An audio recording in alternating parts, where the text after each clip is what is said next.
Hi, it's Jane. It's day 30 of 40 days of tenderness, and it is, I'm feeling kind of this strange emptiness. Like, I think it's actually probably peace, but it's a little unfamiliar. It's like, not, not,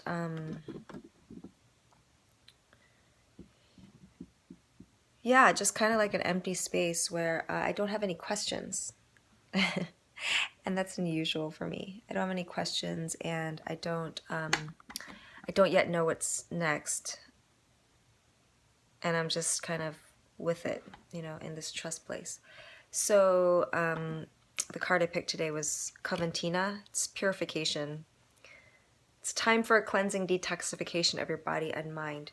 Hello, it's what I've been doing for 30 days. But what came to me was really checking on the mind, like, that it feels almost awkward and kind of like the emptiness doesn't quite feel good. It's like this place of trust and being open, but because I'm not familiar with it, I find myself almost kind of like labeling it as negative or just not,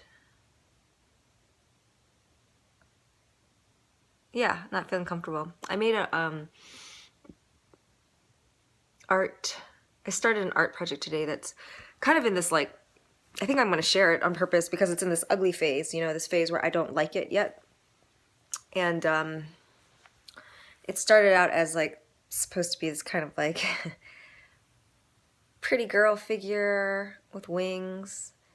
And then again, I was like, fuck this, I'm not interested in this. And so it doesn't look like that now. And I was looking at like how I'm feeling and kind of what's coming up for me in this kind of in-between space. And I felt empty. I feel hungry. I think in more ways than one. And I feel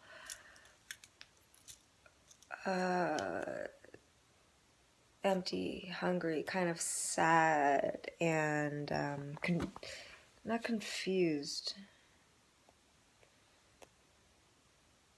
Not something like curious and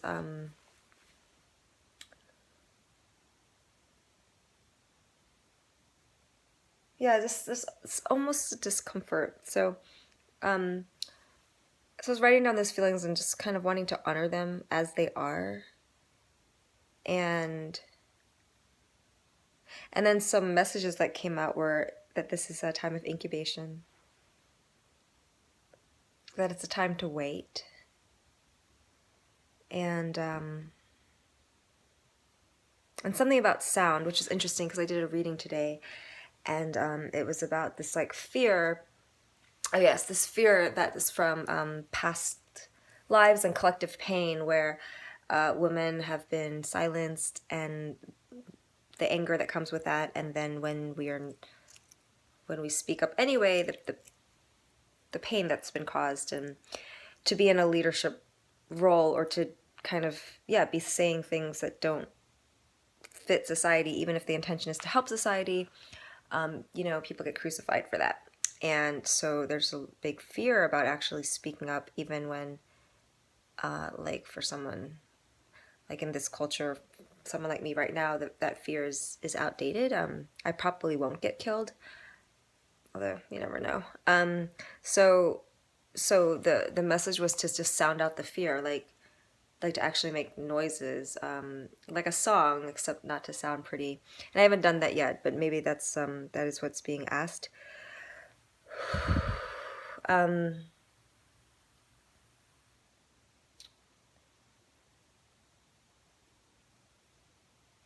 Yeah, I'm thinking about that art piece that's in progress. Oh yeah, and that it's kind of an ugly phase. Ugly is a harsh word. Maybe like an awkward phase. And maybe that's where I feel like I'm in right now. It's like there's not really any judgment around it, but it doesn't.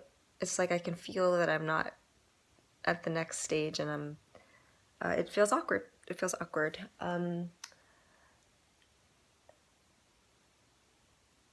Yes, that's all I'm going to share right now. Bye.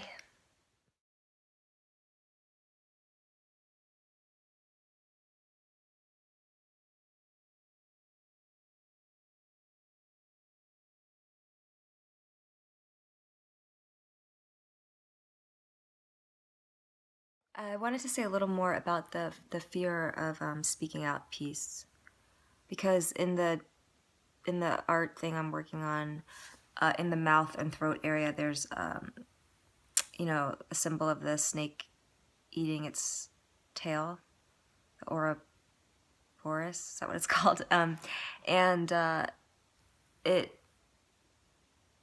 so it reminded me. So in this reading,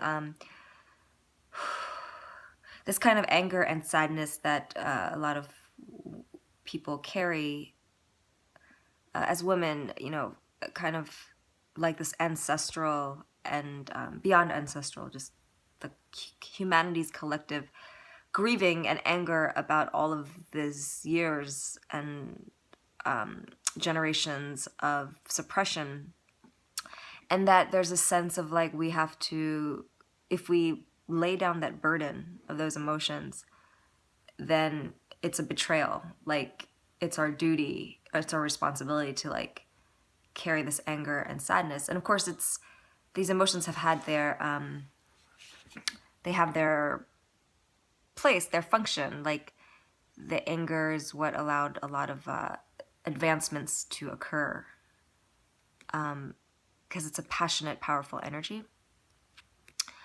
But what I see is that in this time that is now, it's about going beyond the anger, because so like if I was killed in lifetimes before for speaking out or leading, you know, and having ideas that were not ready for its time, and then I was killed for it or suffered for it, if I have blame around that, like a sense of there was injustice, or I'm blaming the people that were ignorant or couldn't appreciate what I was doing, that was actually trying to serve them, and then that energy is locked in my system, and what it does is it creates separation. So no matter how, you know, I might have thought I was more conscious in that lifetime than the people I was trying to help, the fact remains that I was still in duality, because I'm blaming them, and I'm not seeing that they represent something in me.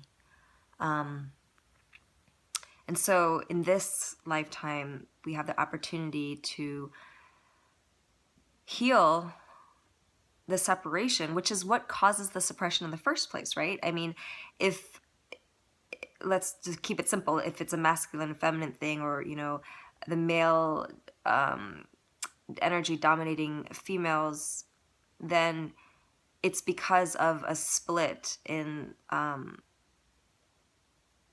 the way that the power people in power see the people that are not in power.